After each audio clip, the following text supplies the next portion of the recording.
Hello, everyone. My name is Vajra Ma, and today is November 10th, 2020, and I'm going to be speaking with Brynne Miller regarding rapid onset gender dysphoria children and parents support group for rapid onset gender dysphoric children. But first, I'd like to set a context for the interview, and that is that this is part of the Women's Human Rights Campaign, which is an international organization which was founded December 2019. And I am a volunteer on the U.S. chapter, which was founded in April here of 2020. The Human Rights Campaign, Women's Human Rights Campaign, has a founding document called the Women's Declaration of Sex-Based Rights. And this declaration reaffirms women and girls' sex-based rights and challenges the discrimination we experience from the replacement of the category of sex with gender identity. And you can read that declaration and sign it, if you so choose, at www.womensdeclaration.com. That's all one word, womensdeclaration.com. To this, currently today, we have over 12,000 signatures, 1,000 of them from the U.S., from 123 countries with 275 collaborating organizations. But today I'm going to talk with Brynne Miller. And I'm going to read a short bio before I bring her on screen, and I'll give her this introduction. Brynne's the 38-year-old mother of two children. One is a rapid, what we call it ROGD. Let's get used to that acronym, ROGD, trans-identified daughter, who started identifying as trans at age 13, and she's now 16. She identifies as non-binary. And Brynne started the Gender Critical Humans, an organization that has 2,000 plus members, and it's a place to find support and speak about reality, as she puts it. And she's also working with nonprofits that seek to raise funds for public education in regards to the harms and abuse that trans-identifying people and their families suffer in the medical and mental health community. So I would like to welcome and bring on screen here Brynne Miller. Hello, Brynne. Welcome. Thank you for being here. Thank you. Yes, thank you very much for having me. So what you have to offer is so important in what parents are facing today. And so what I'd like to do is have you, if you would start with your own personal experience, give us a little picture about how you found out your daughter was trans-identified, and fill in the picture beginning with your personal experience. Sure. So I had what most people would have considered a very gender-conforming girl up until she was 13. She had, behind my back, as teenagers often will, had started a relationship with a young male classmate who was, I believe, 2 years older than her, who was not a very good influence. And he had mentally abused my daughter in the sense that he stalked her. He told her things that were not true about himself. He had her convinced that he was a demon and that he could be anywhere that she was, anytime she was somewhere. So basically, he was always watching her. She became very scared of him, but at the same time, he made it out like she could somehow save him from himself. So in addition to her own fear, I'm sorry, it garbled a little bit when you said it, but she felt she was afraid of him, but something else. It kind of garbled a little bit. She was also, he made it out like she could somehow save him. Oh. So in addition to her own fear, she was afraid that if she was not in this relationship with this person, that he also could not be safe. So when I found out about all of the things that were happening in this space, we were text messaging one another, and I used to monitor her usage very closely. When I found out some of the things that he was saying to her, trying to convince her to allow him to sneak to our home, to meet her places, to dress like a boy and meet her in a local public bathroom so they could have physical relations with one another. I cut off the friendship. I made it very clear to him he was never to contact her again. I let her know she was never to contact him again. And even though a part of her was very relieved to be out of that situation, and she felt that I was protecting her, a part of her was sad at the loss of what she perceived to be a friendship. And she became friends with a trans-identified female around that same time. And over the next 2 weeks, these two girls spent quite a bit of time together. And within that 2 week span of time, my daughter also too became trans-identified. So her friend was a female who identified as male. And then my daughter followed in the same path as her friend. And I found that out also through text messages, but it was very rapid. So we have a trauma, then we have this friendship, and then we have a new identity, all within just a few short weeks. My daughter had previously done very stereotypical things, wore dresses, long hair. I'm not saying that clothing and hairstyles make a person a man or a woman, but there was no reason to suspect that she was uncomfortable in her presentation being a female until this happened. And then all of a sudden she wanted to change her entire style of dress to wear sweaters to hide her body. She wanted to cut off all of her hair. She'd gone from being a very bright, bubbly young lady who was very active in social circles to being more reclusive and more withdrawn into herself and less likely to go out and spend time with her friends. Well, thus the term rapid onset gender dysphoria, which a lot of parents are being shocked to find and to have to deal with, because it seems to come out of nowhere in terms of the gender dysphoric part of it and wanting to identify as the opposite sex. So what did you do when you found out that she was identifying this way? Oh, so our first conversation about this did not go well. I am a very material, reality-based kind of person. I was a all-natural birthing mama. I did not have any drugs or assistance in either of my labors, either of my children. I chose not to circumcise my son. I didn't pierce my daughter's ears. We live a very holistic, natural life in that way.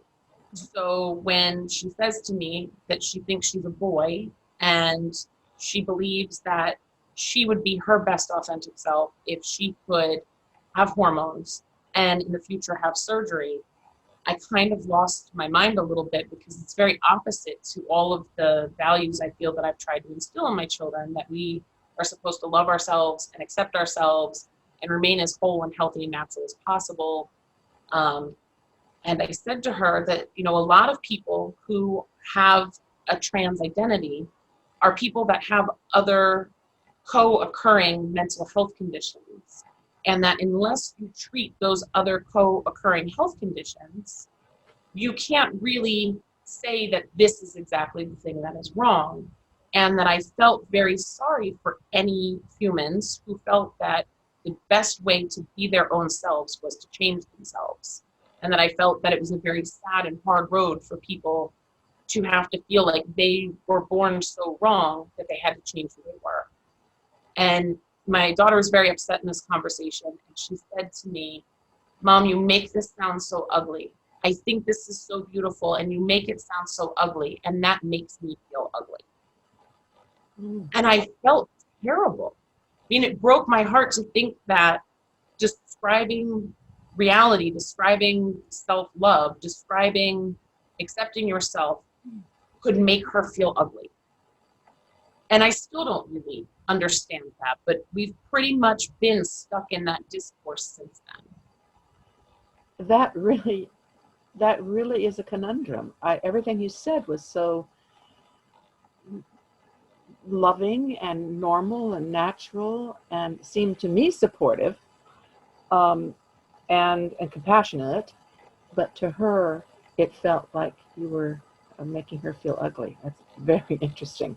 Well, what has unfurled since then? That was 3 years ago, so she's 16 now. Yes. And please don't, I want to make sure that I'm clear. There were parts of my conversation that were beautiful. There were parts of my conversation where I yelled and screamed and threw a fit. I think sometimes this happens when you can't get through to somebody with reasoning. I feel like sometimes, especially as a parent, your next reaction is to get mad, and it was not a wholly peaceful conversation. And I want to correct that, because my hope is that one day my daughter will see some of these works that I have put out there. She will see some of these interviews and she will know that I advocated for her. But I don't ever want her to feel that I painted a story that wasn't true. Wonderful. That's excellent, Brynne. I can't imagine. I'm not a parent, and I can't imagine what kind of a shock and upset that would be to find that about your child. Well, and I think especially there are some parents who have said, oh, I knew since my child was 2 years old that they were different. And so they were less shocked probably when they got to a point where if their child had said my identity is different than my reality, they probably were less shocked. What I don't understand in those situations is why those parents weren't encouraged, or some of them, maybe some of them have, but the ones that didn't, you don't understand why they weren't encouraged and why their children weren't encouraged to absolutely be whatever this child who marches to the beat of a different drum. Like, why was it ever like, oh, well, I completely knew they were going to one day tell me that they weren't who they were? Why weren't these children encouraged to just be themselves all along? Have your body, have your reality, and have your personality. We're all able to have our own individual personalities, and just because it may not be the stereotype doesn't mean that there's something inherently wrong with this person or their presentation. Well, you really hit a really important point about the stereotype. And also, the statistics show, and I'm sure you know this, that 80 to 90% of the children who identify, who are like tomboys, the girl plays with the boys stuff and the boys plays with the girl stuff, they end up being gay and lesbian. But they'll never find it out once they're assumed nowadays to be trans. And that is based on the stereotypes of the choices of clothing and behavior and toys and activities. And so gender identity is basically enshrining sex stereotypes and not letting people cross the border on stereotypes. So, and I would say, oh, I'm sorry, go ahead. Well, I was going to say it's profoundly homophobic. It is. Yeah. It is also, I don't know the percentages, but there is a whole grand number of just gender non-conforming people, regardless of their sexual preferences, regardless of their sexual identity. There are a whole host of people that are just going to be gender non-conforming people, and that should be embraced too. And we shouldn't be making our gay and lesbian children feel that they have to be the opposite sex. We shouldn't be making our heterosexual children feel like they should have to be the opposite sex, all based on regressive stereotypes that are harmful to them.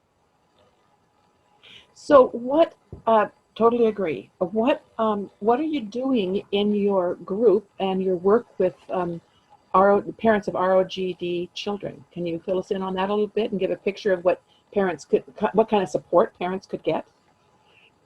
So I don't know that we are the most parent supportive group in the gender critical humans. I did start the group when I was having a difficult time finding a space for my husband and I to be able to talk about this together. You find oftentimes that you will find feminist spaces, which are absolutely needed. I appreciate them when I need them for sure. But they rightfully would like to keep their feminist spaces for women and not to include men. So I was looking for a space where we could talk together so that we could all find a little bit of support. So I'll just read the description because I feel like I wrote it down one time really well, and I can never say it as well again unless I just read it. So it's a Facebook group that we started. I started it just about a year ago. I think December, it will be a year. Started with 18 members. And the group description says, as gender critical humans, we are a ragtag bunch of women, men, lesbian, gay, bi, straight, transgender, detransitioners, and transsexuals that believe in biology. We stand with JK. We stand against the medicalization of children, the erasure of women, gays, and lesbians. Enter if you dare. While this is a very serious topic, a sense of humor is a must. So we have grown from 18 members to a little over 2,000 members in 11 months. And it can be a tough space because we have such a hodgepodge community there. Mm-hmm. But for the most part, I feel like we try to do a really good job of being respectful of one another. When things get a little too out of hand, sometimes we have to let members go. But it gives everybody a space to share articles and to talk about what's happening where they live. We have members from all over the globe, so it isn't just the United States. We have members from Uganda, Italy, Germany, Russia, Asia, all over the States. I'm trying to think of anywhere specifically that I was like, oh, that's really cool. Like, we just have so many people there from so many spaces and different walks of life. And we're all able to just sort of hold each other's hands when we need to, cry when we need to, or have a fit when we need to, because some of the things we're being asked to accept are absurd. And when we try to mention that to the general public, we are shouted down and we are told that we are hateful. We are told that we're on the wrong side of history. We are told that, trans rights are humans' rights. And I would never say that trans people don't deserve human rights. That's not what I'm saying when I say that trans-identified males don't belong in women's only spaces, like rape crisis shelters. And I don't feel like that is an absurdity, but that is what the world is seeking to tell us right now. And this gives us a space to be able to talk about that and come up with ways to combat that. Through that group, I have met other women, and there are a couple of nonprofit organizations that I won't name publicly, but we are working to collect funds to get information together to be able to help educate the public, the school systems, parents, medical and mental health communities about the alternatives. There are some pediatricians out there that think that a trans-identifying person is a very rare thing and that it isn't happening and that it's complicated to get access to treatment. And we have seen that that is not truth and reality. So for those people in those places that aren't aware, we would like to raise awareness. Mm-hmm. You've got a rather unusual grouping because you're crossing a lot of boundaries there. And yet you're still being called bigots and whatnot. What stood out for me too, though, was that in this smorgasbord of people, you all believe in biological reality. Is that correct? Yeah. Yes. And that's sort of the goal. So even our trans-identified members know they have a biological reality.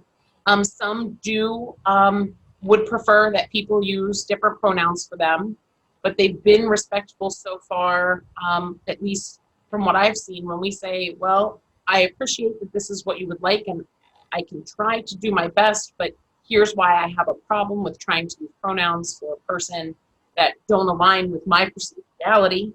And we've been able to have discussions about that. We haven't come to a complete understanding altogether in that regard, but we certainly do try in this space where I feel like in other spaces, it would be shouted down and nobody would be able to talk about it. Right. That's what's remarkable. And what I'm hearing, what you're saying is that you're actually having civil discussions, even if they get a little heated. You're actually listening to each other and discussing. And this is a whole discussion that never happened before all of this really hit. It kind of went under the radar deliberately. It was deliberately put under the radar to capture the institutions before the public and the parents and everybody had a chance to really look at it and discuss it. So you told me a story the other day. We talked briefly, and there was something about it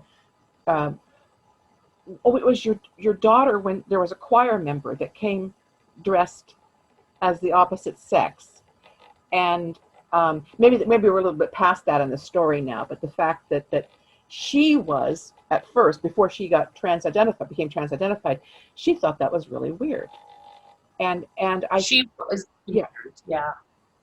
And how rapidly, it just highlights how rapidly a young adult can shift, because we were all crazy when we were in our adolescence, right?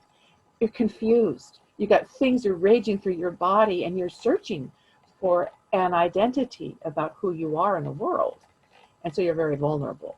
Um, so I guess that's why it happened. Why it could happen so rapidly as a teenager, when it's never been an indication in their childhood. Right. Yeah. And she did. She went from her first year in middle school to seeing a trans. Well, I don't know what this child's identity was. I do know that it was a male child wearing the female chorus uniform. I did not know this child personally, and I don't know if my daughter ever became friends with this person. But my daughter was like, "Why is that little boy wearing the girls' chorus uniform?" And I really wasn't offended or concerned. I said, well, some people, that makes them feel better to dress the way that it makes them happy. And I didn't give it any more thought. I just, and I said to her, if you have to work with the students, like, just be kind. And I look back on that day sometimes, and I wish that I had known then what I know now, because that could have been a great teachable moment. That could have been a moment where we had this conversation before the ideology had captured the child. We could have had a discussion about how you can express yourself in this way, and that doesn't mean you have to be somebody different. Even if this student does feel that they are different, that doesn't mean if you come to a place in your life where you want to express yourself differently, that you have to change who you are. And I wish so badly I had known then what I know now, but I didn't. I did not know that by telling my daughter to be kind, that what I was saying was, in the future, when we find out that all of the students in your school are able to use the facilities of how they identify versus being based on their reality and their actual physical sex, I didn't realize that that's what was happening, that I was telling her she was going to have to accept that futuristically. And now I find that our schools do allow students and teachers to use the facilities that they identify with versus the facilities that match their physical sex, which means that any male-bodied student who identifies as female is allowed in the bathrooms, the locker rooms, the shower rooms, changing rooms, the overnight field trips, in the sleeping quarters, and the same for teachers as well. And the school is under no obligation to tell us. The school has no obligation to tell me if a male-bodied person is sleeping in or changing or showering in the same space as my female student. Yeah, that's something for parents to know. That, and they will Yes. also social transition them, refer to them by their preferred pronouns, etc. All of that without telling the parents. And this was done deliberately under the radar. I want to roll back a little bit to when you said you wish you had known what you knew when your daughter commented on that person in the choir dressing as the opposite sex. Maybe that is something, your experience in expressing that, maybe that can help another parent down the line who hears some innocent remark like that and can then take it as a teaching opportunity for their child. So you may or may not remember, I think Gavin de Becker was the author. He wrote a book called The Gift of Fear. And it was all about following your intuition to protect yourself. And it was very specifically geared towards, I remember reading it in my women's studies course in college. So it was definitely geared towards women following their intuition. And I think men were also included in the stories, but it was mostly for women to use their intuition to protect themselves. And then later he came out with a second edition called Protecting the Gift. And it was all about using that intuition to protect your children. And I once thought to myself, after I had read those stories, that every single human being should read those books, and every single parent should be given a copy of those books. And I've sort of made it a small mission of mine to mention it to people. And I don't know in our political climate now if his words would be received exactly the same way to us now as they were to me then. But in a lot of ways, I feel as passionate about educating parents as to how they can guide their children through this gender ideological world as much as I did about having those books for people and parents and children. Would you say? So if I had any, Go ahead. sorry, go ahead. No, you go ahead. Go So ahead. if I had any advice at all, it would be to have these conversations early and to have them young, because the schools are having them early and they're having them young. And we're going to see more and more parents that are celebrating their children's identity disorders. We're going to see that more and more at younger and younger ages. We're already seeing it in very high numbers at very young ages. And I think that it's very important for parents to let their children know there are going to be things that you feel, there are going to be things that you wish were different about yourself. We need to encourage these children to have a solid foundation of belief in themselves, and that it's okay if another family approaches that situation differently. That doesn't make our family wrong, that doesn't make you wrong. It's just that's how this family is choosing to do this. But this is how our family would handle that situation to give you the best evidence-based support. Now, does a 4-year-old know what evidence-based support is? No. So you're probably going to have to use different words. But I think that it's invaluable to realize, and I know a lot of parents of young kids, and they say, oh, thank God we're not there yet. And I don't push, I'm not pushy, but I will encourage, well, they're going to be there, and you want to be ready. The sooner you can have these conversations and have a game plan within your family, I think the better.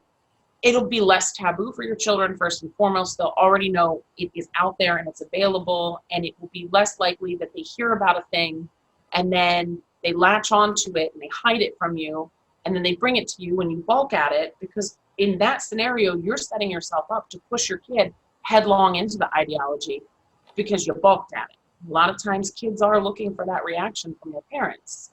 So if I had any advice at all, it would be to talk about it early, but I would also say that we don't have any real answers, and I don't have any keys to success that helps these kids come through healthy and whole on the other side. And I don't mean to sound negative, but it is just the truth. And I hear parents, they ask these questions, they want to know what they could do differently, they want to know how they can fix this. And sometimes the only fix we can do really is for us to get through each day and get through the next new challenge. And you really need a good, strong support center to do that. You need to have friends and family that are like-minded in this situation with you, because you will feel like a crazy person if you don't. You feel like a crazy person if you don't. Well said. I'd like an ounce of prevention is worth a pound of cure, is basically what you're saying. Yes. Saying is trite because it's true. What I'd like to interject in here is that one of the articles of the Women's Declaration of Sex-Based Rights is the rights of the child. The right of the child to not be drugged and indoctrinated that they could be born in the wrong body, and not be drugged with puberty blockers and cross-sex hormones when they are not of an age of consent at all. And so, what you're saying is it's here, and the parents should be anticipating it and preempt it as much as they can. But also we need to, I think, is get the laws passed that protect sex-based rights and do not allow gender identity to replace sex. So we need to combat on that level. Meanwhile, you and many other parents are dealing with what's really happening. And I think that it's also important when you are interviewing your pediatrician. When you find out that you're pregnant, one of the first things you do is start interviewing pediatricians. And this would be a great time for new moms and new parents to be able to find out if the pediatrician that they are working with is going to be an outright affirming a pediatrician, or if they would be somebody who would take a more careful watch and wait approach, which would be a better evidence-based approach to take. And I know it seems really early. I mean, what baby is transgender? There's no such thing as a transgender zygote. But if you don't have these conversations from the beginning, if you're not aware, if your pediatrician isn't aware, you will find yourself 13 years down the road, potentially, with a now trans-identifying child. And if you're anything like me, the first thing you're going to do is call your pediatrician. And you're going to say, hey, my daughter believes that she's male.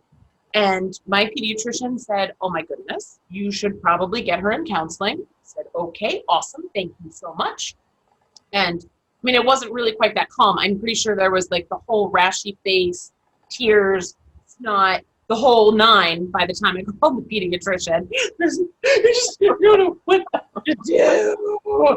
And so when she said, call a counselor, I thought, counseling, brilliant. I've had counselors. Counselors are good. They've helped me find all kinds of tools to put in my box to work out life's problems, you know? And so I started calling different counseling offices, centers, licensed clinical social workers, which practice as counselors here in our state, and I'm sure they do in others as well, different therapists. And over again, I would get somebody on the phone, and if they would even let me through the gatekeeper to talk to a therapist, because a lot of places now, they want you to make your first appointments before they'll answer any questions for you. And I would like to say to anybody out there who is finding this, there is no reason that that gatekeeper can't take a message and have the provider call you back so that you as a parent have an opportunity to talk about the things that are concerning you for your child before you take your child to their office. Sorry, Brynne, my cat's back and he's clawing me. We were afraid this was going to happen. He says, I just need to be here, and now I need to be gone. That's why he's hungry. That is fantastic advice. I've been hearing what you're saying, you know, that, you know, you as the parent call the shots, and you don't have to be put off by a gender clinic or a counselor, etc.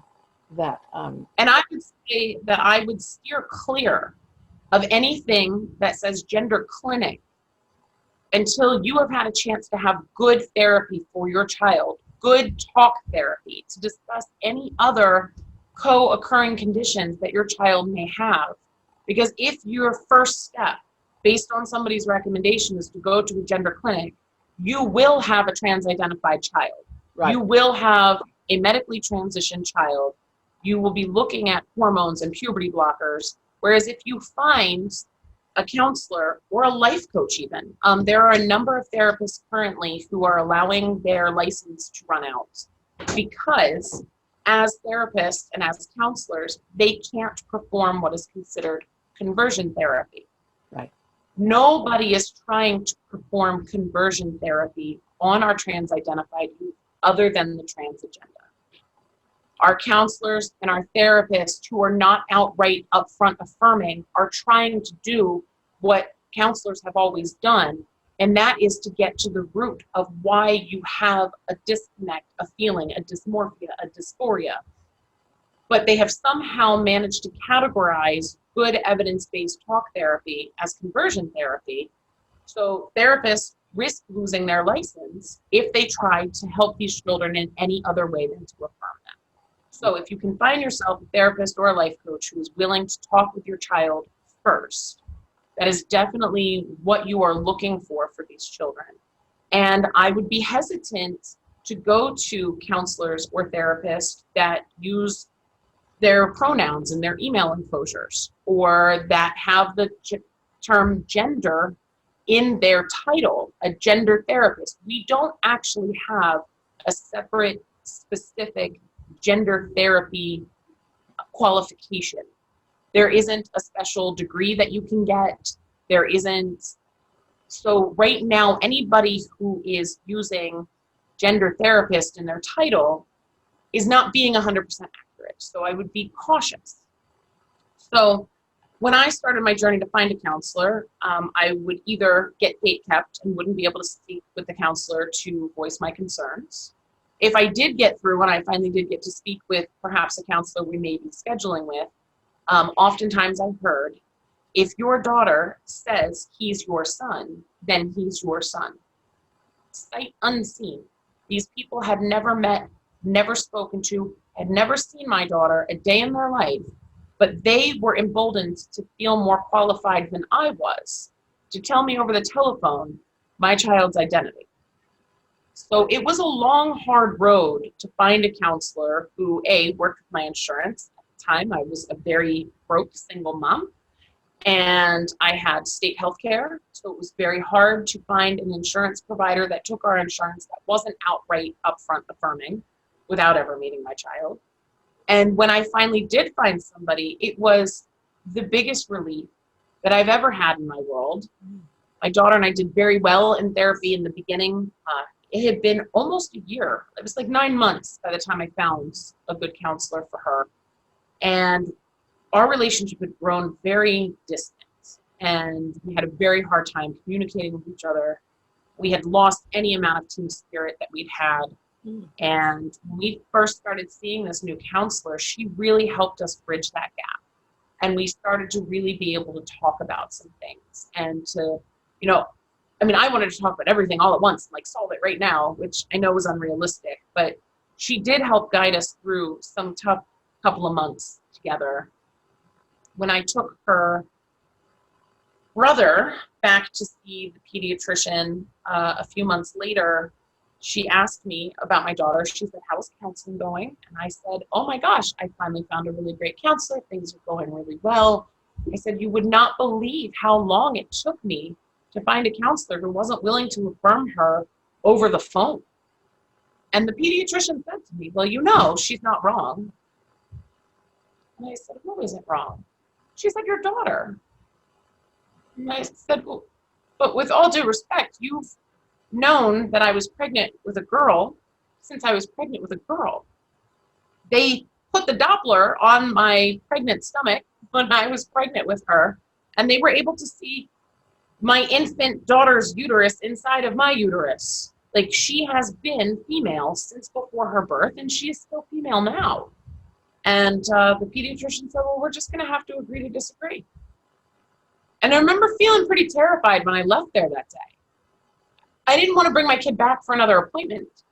And I didn't bring her back for almost a whole nother year. So she went almost 2 years without having any appointments with her pediatrician, because after that visit, I was too scared to take her back. I was so afraid because I'd heard enough stories of enough parents whose trans-identified children weren't getting the support they thought they needed at home. And people like their pediatrician, their endocrinologist, their counselors, their schools had all helped to have these children removed from the care of a loving, compassionate parent because the parent didn't outright affirm this child. And so I became very scared, and I wouldn't take my kids to the doctor. And then I realized we're almost, oh, go ahead. I was going to say, Brynne, that what you're saying is so important for parents to understand the real lay of the land out there and just how stacked it is against them. I just wanted to highlight that this is incredibly important information for them to have that can help them navigate and avoid, If you have a trans-identified child and you do not automatically affirm them, the people in the trans community and the supporters of the trans community are coming for you. They will not just allow you to parent your child in the best way that you think you should parent them, in the best way that you, as their parent, one of the people who knows them best in this world, probably knows them better than themselves, certainly better than their medical team ever possibly could. They see them once, twice a year, maybe, over however many years. They don't know your children the way that you know your children. And if your gut instinct is telling you that there is something wrong with this decision your child is making, you as a parent should have the right to stand up for them and to protect them. But you have to know that it is going to be an uphill battle. It is, and there's a whole war, but each one of us is involved in our own small battle, and it is exhausting. And that's why I say that the support aspect of this is so important. Parents need to have other parents, family members, friends, their own counselors that they can rely on, that they can defer to, maybe even a really good legal team in some situations. Because if you do not affirm these children, everyone is coming for you. Their pediatricians, their counselors, their schools, their teachers, their school guidance counselors, and there are very few safe places for you to turn. It's everything is flipped because in the reverse, because to affirm what? To affirm that they're not who they really are, to not affirm, you are affirming their actual biology and that they don't have to change anything to be their authentic self. So everything is kind of reversed that way. And I'd like to bring in here too, that with all of that support and the work that you're doing to help support parents and, help them navigate, that we also need to look to stopping the laws from being changed. Stop, Yes. stop replacing sex with gender identity, because Yes. none of this would be possible unless these policies and laws were being set in place, whereby parents do not have the right to decide the medical decisions, make the medical decisions for their children. So this is really the state reaching in to your parental rights. You who love your child more than anybody, you are more invested in your child and your child's welfare than anybody else. So I just really thank you for sharing, what you've gone through and the wisdom that you have, by going through this. What else would you like to tell parents facing this situation? So I guess to catch us up from the beginning to now, and I'll try to summarize it because you know me, I will just keep talking. So I'm trying to condense some things. But our last visit with our previous pediatrician, once I finally did decide, okay, like I've got to take this kid. So my daughter says to me one day, Mom, I'm having a really hard time seeing at school. I think I need new eyeglasses. Having a really hard time paying attention in class. Really think that maybe we're dealing with some level of ADD. That's the other thing. A lot of these trans-identified children have done a lot of research about a lot of medical conditions, all kinds of medical conditions that they will now insist that they have. My daughter has self-diagnosed seasonal depression. She has self-diagnosed anxiety. She has self-diagnosed ADD. She has self-diagnosed gender dysphoria. Out of all of these conditions that she has self-diagnosed, the only one that everybody seems to want to automatically affirm and agree with her on is gender identity. Every other condition that she has, and she also tried to diagnose herself with multiple personality disorder or identity dissociation disorder. With all of these other conditions, her doctor and her counselors have said, okay, I think we need to explore this more. There are tests for this. There are tests for that. We can explore this option or that option. And they've been very honest with her about that. When it comes to her trans identity, pretty much everybody except her previous counselor has just automatically affirmed that self-diagnosis. But so she says, I think I need glasses. I think I might have ADD. And I say, well, maybe I really need to make an appointment for her to obviously get her glasses updated and see the pediatrician. And so I called the pediatrician's office and I said, I would like to do an ADD evaluation. And I can't remember if they've changed it that it's ADHD and that's the umbrella term now, or if ADD is the umbrella term. But in any event, they have a whole separate appointment you're supposed to make for that. And part of that appointment is they send ahead packets for you to give to your child to take to school to fill out and to give to the other adults and family members in this child's life to fill out. So that way, the doctor can get a clear picture of how everybody else sees the situation and how it's happening. Because if a child says, oh, I'm just having a really hard time paying attention and I daydream all the time, and as it turns out, teachers are like, no, kids really actually very focused most of the time. You might not always what's the word I'm looking for when you not examine, Self-reflect? No? Yeah, you might not go through the criteria the same for yourself as somebody from the outside looking in would. You might see something and then, you have kind of a goal as to how you want to answer those questions. So it's good sometimes to have an outsider's input, especially people that are that close with you every day. So I give her the packet to take to school and I write on the top, please have my student fill this out by this date because we have an appointment and I need these back from you. And I used her female name and I signed my name and I sent her to school with these and then I filled out mine and he's really my boyfriend, but I call him my husband. People have called us that for enough time now that I don't really correct them anymore, but he fills one out, I fill one out, all the teachers fill one out.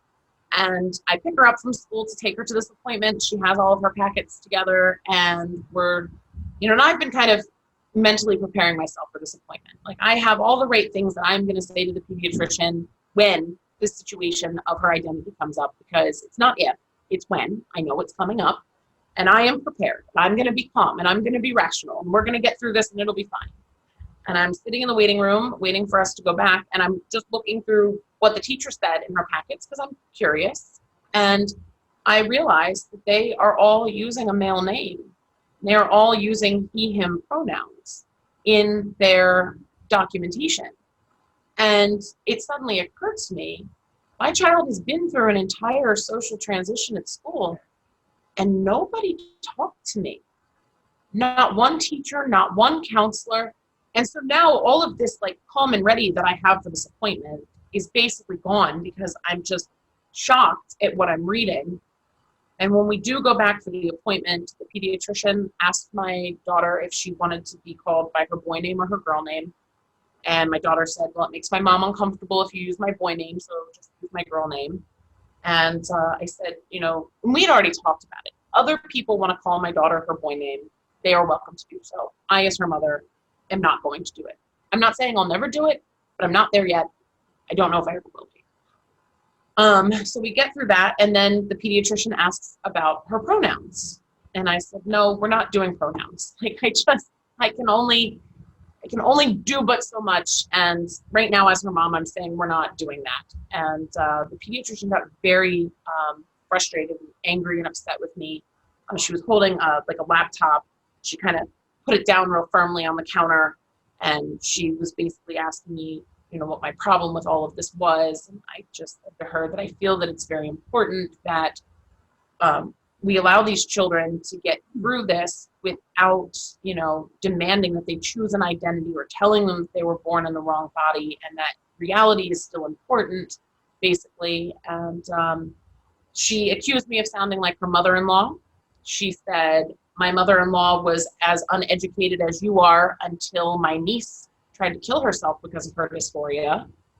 And clearly at that point, this whole conversation had become very personal. It wasn't even like professional anymore. Mm-hmm. My daughter was upset. I was upset. We're trying to get through this appointment, and the pediatrician's asking her some pretty personal questions. My daughter has a boyfriend, and so now she's asking some questions about the relationship with the boyfriend. And I could tell my daughter was getting uncomfortable, and I said, "Do you just want me to step out of the room for a minute?" I stepped out, and maybe 5-10 minutes later, they called me back in. In the time from when I left until I came back, my daughter was inconsolably upset when I came back into the room, tears streaming down her face. She just looked so defeated. And I said, my first thought was, what's wrong?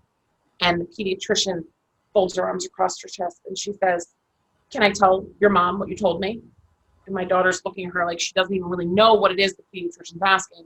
So the pediatrician whispers something in her ear, and then my daughter says, yeah, that's fine, you can tell her. And the pediatrician says, are you aware that your daughter has called a suicide hotline? And I said, no, I was not aware that that had happened. And I said to my daughter immediately, I'm very sorry that you were feeling so low that you felt you needed to do that, but that I was really proud of her for making that decision instead of harming herself. And I let the pediatrician know that I knew we had been dealing with some suicidal thoughts, but we were working on those with your counselor. And then the pediatrician started trying to give me lists of names of counselors, of gender counselors and therapists to go to. Yeah. So I told her that the counselor is working with my daughter on all of these issues, to include any suicidal thoughts she's having and her identity issues. And the pediatrician said to me that she just wanted me to be aware that if I did not get my child the help that she needed and she killed herself, I was going to feel awfully guilty. And she said all of this right in front of my daughter.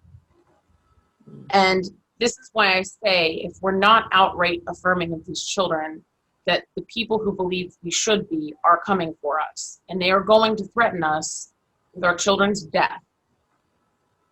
And we are not able to adequately fight back against this without seeming like hateful people if we don't have the right information. Yeah. And I did say to her pediatrician after she told me that I was going to feel equally as guilty if I was the ambassador to this enormous life-changing event for my child, if she later regretted it and killed herself anyway. Wow, that, Brynne, uh, thank you. That is very well said. And that can give some parents who are, threatened with this whole suicide thing, which is extremely common, extremely common threat, a way to navigate that. Um, yeah, because I know what you're doing for your daughter is out of love. And it is. And I think that's the most frustrating part for me, is that I am trying to love her back to herself. I want her to love herself enough to accept herself. And I feel like the ideology of the trans community has piggybacked on the gay community, where all of the gays and lesbians were coming out and saying, we deserve to have rights, we deserve to be protected, we deserve to be able to love the people we love. And when people have the LGB in mind, and then you've now added on the T and the Q and, an entire community of identities that are not the same thing, that are not promoting love and acceptance. They are promoting change. They are promoting that there is something wrong with themselves or with children who identify this way. And they're not based in biological reality, as gay and lesbian is. So right. And so that's causing a whole different complication for gays and lesbians, because they're now considered hateful to love the people that they love, which is what they fought so hard for to begin with. And now they're being told that their love is hate. This ideology has taken a grand number of actual, beautiful, wonderful, loving things, and it has tarnished a lot of them. You have taken something as beautiful as a name that is given to your child at the moment of their birth, the most celebrated moment of their life, the moment of their existence into this world, and you bestow upon them a name. Whether they're going to love that name forever or not, you never know. But when you give that name to them, you give that to them at the moment you are celebrating their life. And the trans community and trans-identified people will call that name their dead name.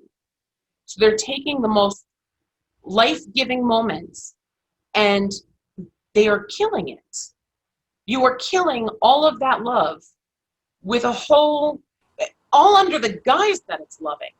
It is very complicated. It is very confusing. It is very painful for parents to watch this happen to their children. I don't know much more I can say about that particular thing. But I think we're coming to the end of our time, and I don't think anything can really top that, Brynne. What you have said about the flipping of the love and everything that you just said was so beautifully put, and can be such a strength to other parents, and hopefully could get through to some confused young people who are being actually socialized and supported to deny who they really are.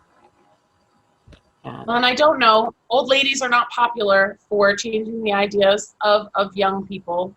We are probably the least listened to. I know that it's been a problem through all ages, but there is wisdom that comes with time and age. And these children will not have that wisdom if they're not given the opportunity to gain it. And they won't be able to gain it if they are signing up for sterilization, if they are signing up for hormones and puberty blockers and dangerous surgeries. They are going to miss the experiences that are going to give them the wisdom.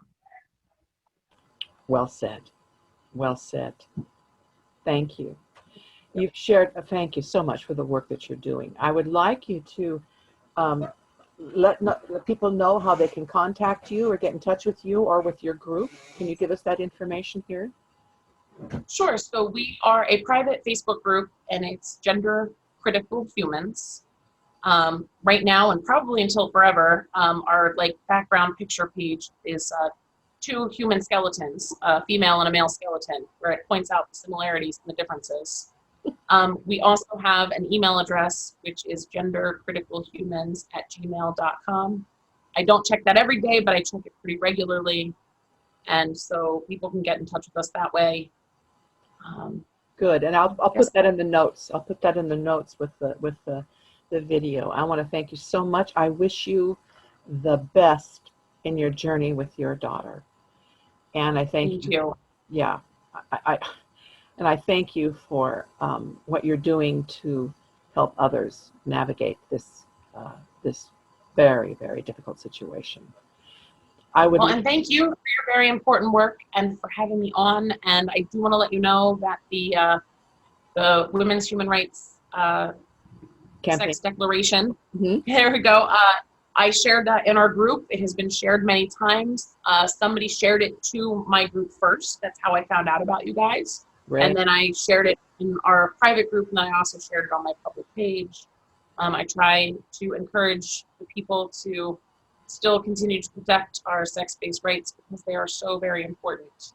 Yeah, that we need them in order to stop all of this suffering and all of this confusion. Yes. And all this pain. So I would like to encourage our viewers to go to www.womensdeclaration.com. That's all one word, womensdeclaration.com. Read the declaration and sign it and help stop this flipping over of the truth of biological reality and stop the suffering that has been so well expressed by Brynne here today. Thank you, Brynne. I appreciate your being here. Thank you so much. Thank you again for having me. Thank you, viewers, for watching us. We'll see you next time.